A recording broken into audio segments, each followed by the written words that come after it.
All right. Hello, welcome back to Dan's Astrology. Today is Monday, the 29th of September, and I am going to be showing you today um, an interpretation of the transit of Venus on the South Node after the eclipse.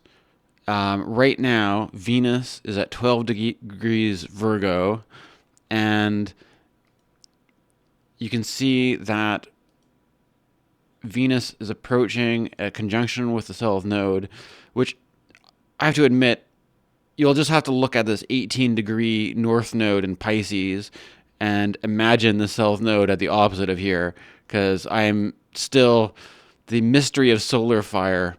The software. I don't know how to get the South Node to show up here, but there you go. This is the 4th of October is when this perfects, and the moon will be transiting this, so that the fact that the moon was also hitting this off around October 4th and October 5th should be especially noticeable at this point in time. But leading up to it, I would say these energies are already in effect, basically because of the aftermath of eclipse season. And it's entirely possible that whatever the hell experimental direction I've been taking with this astrology channel is somewhat influenced by these transits. So, like, just recently, we had the lunar eclipse in Pisces on the 7th of September when the sun was at 15 degrees. And then later on, we had a solar eclipse right in the third decan at 28 degrees. And Venus had just entered the sign at this time. So it's actually when Venus is conjunct the South Node at 18 degrees, it will be more close. It'd be more similar to the full moon, the last full moon we had, right? So I think that there's one thing that you could, if there's some kind of theme that has been playing out around the eclipses, then is and Venus is going to be transiting this South Node at the same time as the moon is making its return to where the full moon was. And so it's like there's definitely I also have to apologize for perhaps I'm acting out a little bit of these dynamics unconsciously, because I realized that even if I was to read the symbolism of some of the accidents this is kind of basically what alchemy, the principle of Carl Jung and alchemy, was not that the alchemists knew what they were doing or that they were getting things right, but rather in their mistakes, they're like weird. They make up funny mythical stories about things, and they don't understand how things work scientifically. But in the mistake, it reveals something about the structures of the archetypes of the unconscious, basically, right? And so there's something about, like, even in my inability to get the lighting correct in my videos, it created a symbol of me being consumed by the forces of the unconscious and being perhaps possessed by the shadow brother. And so in this, there's some kind, the eclipses have to do with, I'm going to show you something. During the eclipse season, in the aftermath of it, perhaps as a coping mechanism, I decided to start scanning in images out of random books that I've collected. And one of those books is a astronomy book. It's not even about astrology, but there is obviously a bit of crossover, and hopefully this is coming up in the recording pretty good. Here you see what a solar eclipse is like, and if you consider how eclipses work, the nodes of the moon mark the point in which, when both the sun and the moon are aligned on the nodes, there will be an eclipse, right? And so this is what a solar eclipse is. It's when there is a new moon and the moon is directly covering up the sun. The opposite of this would be the lunar eclipse, where the moon would be on the other side. So if you see how the Earth is casting a shadow here, that the shadow would be covering up the moon, right? And so in there's a kind of like in this post eclipse. Also, keep in mind that this eclipse is right around the equinox into Libra, and I'm aware that in the process of making some experimental videos that I have somehow been consumed by the forces of darkness in my last couple of videos, and I have been there's been some sort of there's I also noticed that sometimes when I'm writing, I have a blog, a substack blog that I write, and I am realizing that I'm writing this blog in a kind of an unconscious state of lunacy, in that there are certain unconscious forces at play that afterwards I'm starting to like put together. I'm not going to get into it now, but um, I'm kind of, it's like I'm making inside jokes with myself about things that I'm not completely aware of until after the fact. And I'm not completely always conscious about what was going on in my creative process. And so I think there's a certain kind of unconscious factor of lunacy. And also with the South Node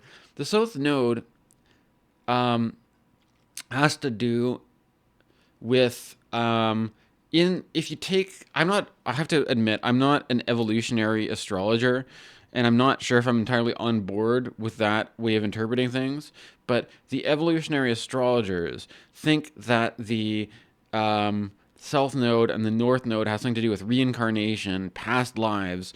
I'm basically, my attitude is that I can't confirm whether or not reincarnation is real based on my own limited scope of personal experience. It's something that I would have to like believe in. I'd have to like take your word for it that this is something that actually happens after, when the soul reincarnates. I don't know from first experience that I've had past lives, so I don't know if I believe in this or not. But there's some basic idea that there's patterns from past lives that you feel comfortable in, and that the North Node, in contrast, is sort of like the leading edge of development and there's something about the North Node that is like uncomfortable, that you don't it feels like more basically it's kind of like the South Node is supposedly more like your comfort zone, and I think the North Node is like challenging, and it's something that you're not comfortable with, right? And there's something about, I have to admit that um, when I was maybe perhaps unconsciously motivated to dig out my old scanner from the 2000s era and scan in a bunch of these old picture books, and that I'm using now to explain. But it's like, so one of the things about this is that the I back in 2000 and what was it, 2006, 2005, I had my post secondary. I did this course between Emily Carr and BCIT, and it was all about like graphic design. And there's something about this which I kind of regret in some way, and I kind of have a bad impression of trying to go to school for media art kind of things. But nonetheless, there's something about the process of this in which I think I was just kind of young and naive at that time, and I wasn't fully like, I think there's some kind of stereotype also that kind of, I have to admit, the RFK Jr. thing has been stirring things up for me, because I've never been officially diagnosed as autistic, but I realize there's some kind of like part of my personality is that like there's I like scanning things in, I realize, because there's something appealing of scanning in an image like this. Maybe, and then like you could just be like, "Oh, look at these spots on the sun. what happens if I just zoom into these sunspots? Okay, now you can see the pixels start to show up, right? But there's this kind of like, there's this, or like, you know, in like Blade Runner, when the guy like scans in the photo and he's like, all right, magnify 500%. Okay, we got it. And then like there's some, and then you can look at like, you can scan in the text in like a super high resolution. And there's like looking at the, I basically, like, I had to explain to you my attitude as a young man, and I think that sometimes Virgo transits sort of bring this up for me, is that there's some kind of like, as a young man who, you know, it's like in our liberal society, liberalism is defined by having the choice to pursue the education that you choose, to pursue the topics that you're interested in. And as a young man, I thought that the thing to do would be to go to graphic design school and learn all about like fonts and layout and stuff like that. And just to be, it's like, so there's something about like a certain, from a certain point of view, people wouldn't really care that much about like what font you're choosing or like the weighting or like how it's, but like it's like I'm gonna go to school. I'm gonna like pay really close attention to like what's the proper way, like not just the fonts, but like to kern things. What are the spacing? Like how much line spacing do you want to put between one line of text and another? And like live in this world where it's like you pay so much attention to these minute little details that you're like imagining you're like what makes or breaks. You're gonna like get a raise, you're gonna get a promotion just because you're able to like measure like a fraction of a millimeter of an inch and just put like a little bit. You're like, and it's gonna click something in the unconscious of like some sort of like corporate, like, you know, some, so there's gonna be like a corporate CEO and you're gonna add just like a millimeter of an inch of a spacing, and it's just gonna like unconsciously unlock the, oh, this guy has like a sort of like a mental orgasm when looking at the text, and he's gonna be like open his wallet and just like shell out tons of money to pay for your like luxury like Manhattan penthouse or something, right? Like I don't know what the hell I was thinking, but it was like, it's like that. This is kind of like Virgo is basically known for this kind of close attention to detail, but like to the point where it's like perhaps when Venus and Virgo, there's something about it where I think you can kind of like, there's this Venus rules aesthetics, right? And the one thing that has, I think, started with the millennial generation and retained itself through Gen Z and Gen Alpha is the popularity of the idea of the aesthetic imagination, and that there is, I think, an aesthetic. There's a certain sense of Venus and Virgo. Mind you, this is a place where Mercury does well in Virgo, but Venus is in her fall in Virgo. But nonetheless, there's a certain, you can appreciate things like fonts and typography and stuff like that. But when it comes to like Venus, like at some point in time, it's like you get so wrapped up, or there's something, there could be something about this where it's like there is a kind of like a comfort zone to like be scanning things in and just like zooming the hell in and being like, ooh, look at these fonts. Look at this nice line graphics. And maybe there's a bit of dust on the you know, there's also this thing where it's like you could like, for Venus and Virgo, you could be like, oh God, I've got to like look at this little piece of dust that showed up here. I'm gonna have to take my my microfiber cloth and just clean it off so it's just a slick surface so I can get a better scan, or else I could Photoshop it off, right? This is kind of, it's like it kind of like stimulates my Virgo, uh, like you're a librarian, right? Like you're like, and you're pulling up things on like microfilm or something like this, right? And there's something about it where it's just sort of like, it what I'm trying to say with the South Node in Virgo is that it sort of feels like a comfort zone to do this, and that but you might be like, in terms of your like whatever the leading edge of growth is, it could be, well, with the North Node in Pisces, there's this thing about like Pisces is more imaginative, more fantastical, but with Saturn there, there's something about like being ignorant or blind or not being able to do things, um, being an old fuddy duddy, um, and there's something about the lack of imagination is how I've been interpreting this one. There's a certain kind of limited imagination, a sort of having to feel boxed in by a limited scope that perhaps doesn't even care for the finer details of things like font choice, you know. But this is like the whole thing is like, as a young man, I thought that by just really focusing in on really minor details like things like fonts and page layout, and I could just base my whole career around being, I don't even know if I was actually any good at it too, right? But the other thing, okay, well, rather than getting too caught up in my own past failures as a trying to get graphic design, this is just the nostalgia brings up for me. There's another thing that I thought worth showing off here, which was, if we think about Venus and the meaning of Venus on the self node, or the meaning of what Venus means, is if you look at the size of Venus, the diameter of Venus is 12,000 kilometers, and it's near the same size as Earth. And also, it's kind of interesting to consider that Earth is on a wobble, whereas Venus is comparatively straight, which is interesting. But so there's this idea that Earth is a kind of like wobbly around thing, but Venus is the nearest planet to Earth, and it's also the same size, right?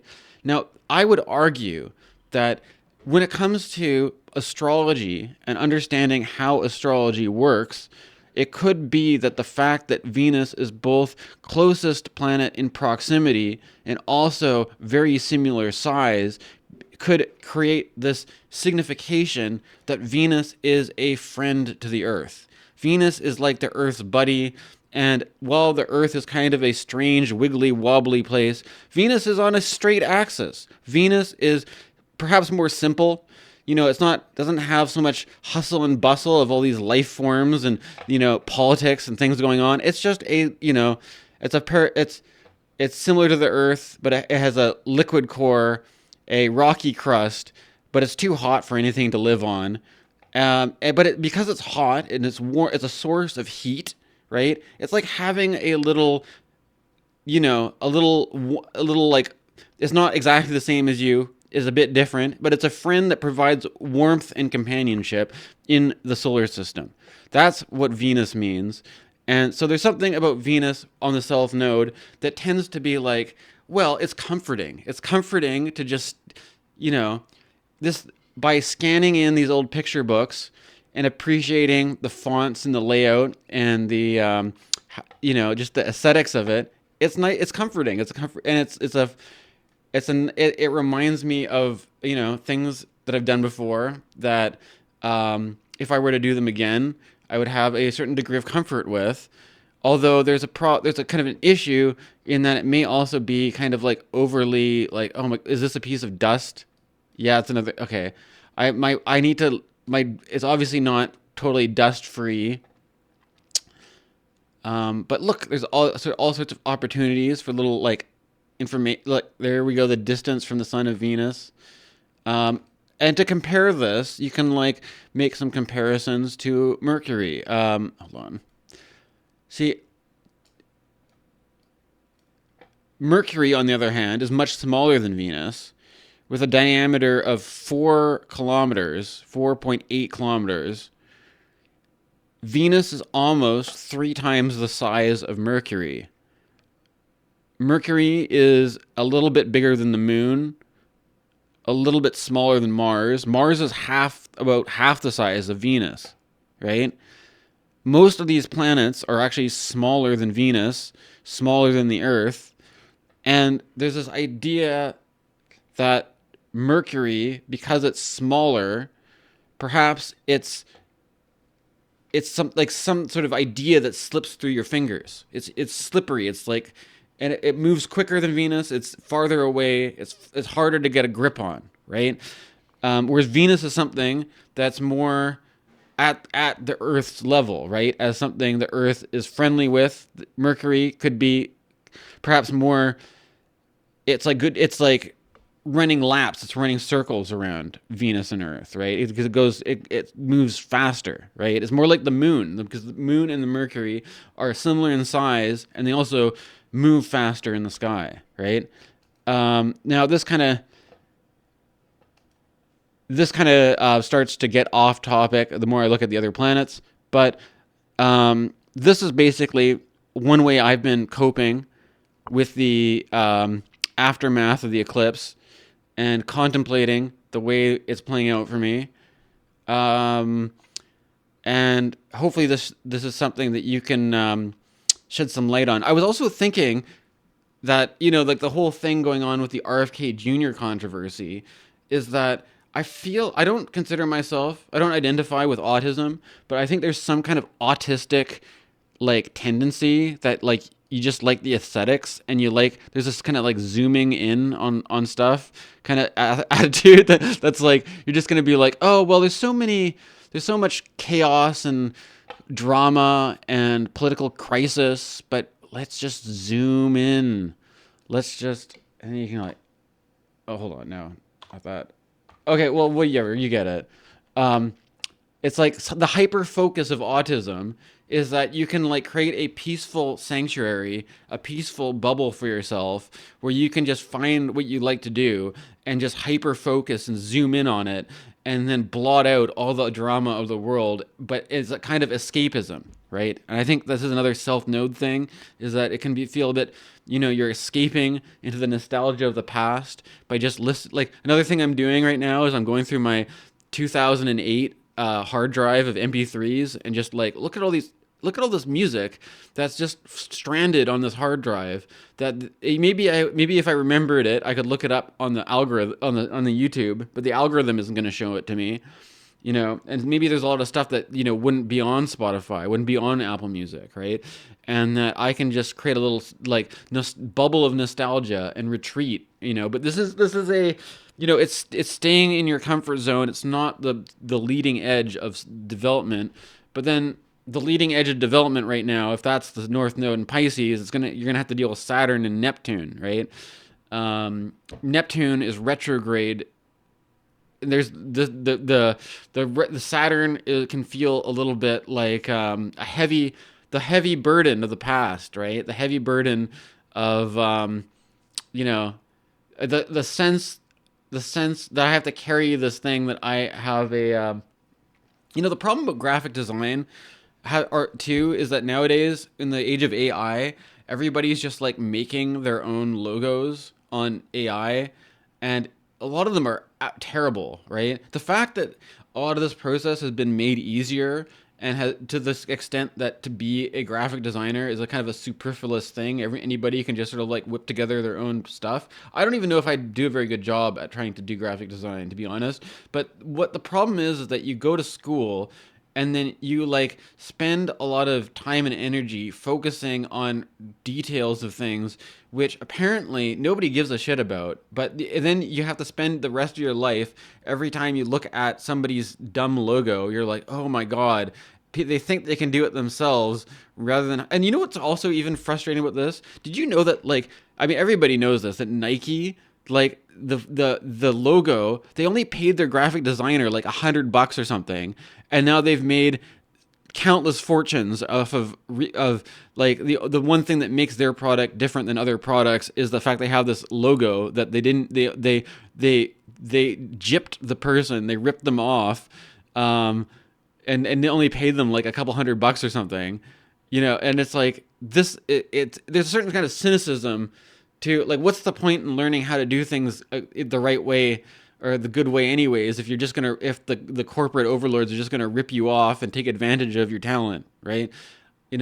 I think the best thing to do is to not be a graphic designer and instead perhaps create astrology content, and but I've been armed with whatever. There's something about making high res scans that just brings up it's like almost, but this is what I'm trying to say, is that it's also, if you deliteralize, if you don't take this thing about evolutionary astrology in a concrete way, what if the past life signification of the self node is like, what if we live multiple lives within the life that we live, right? What if my scanner is like an artifact from one of my past lives, and this sort of like self node in Virgo is like this sort of nostalgic comfort zone of retreating back into a day when you know, it's there the you the this there's something cozy and comfy about it that has been a cope for me in these crazy times, right? And I also just like the way that it's like I can just hang out on this computer that's so old school now it doesn't even connect on the internet, right? Um, and then the leading, but Pisces, however, we need to. I think there's some sort of the problem with Saturn is there's a limitation, perhaps, on our ability to imagine and envision a new future, a new dream for tomorrow. That we need to revitalize the imagination, and this is perhaps the challenge of the North Node in Pisces, or this is I think this is the retrospective of being comforted in past nostalgia can only do so much for us. We need to boldly envision the future, right? We need to adopt, um, I think there's other certain things about this which I've been attracted to is to read science fiction. Um, and because science fiction there was when science fiction is alive and well, it means that we are living in a society that is interested in the future and has a healthy imagination to think about the future and where we're headed. And if the more our science fiction degrades in quality, it means that we are basically giving up on the future. That our ability to imagine the future has been it's a disease. Like we have a diseased imagination that has no ability to imagine things other than how they are right now. And so that is perhaps the challenge. I think this is what's coming up for me is a challenge after the eclipses. All right, thanks for watching.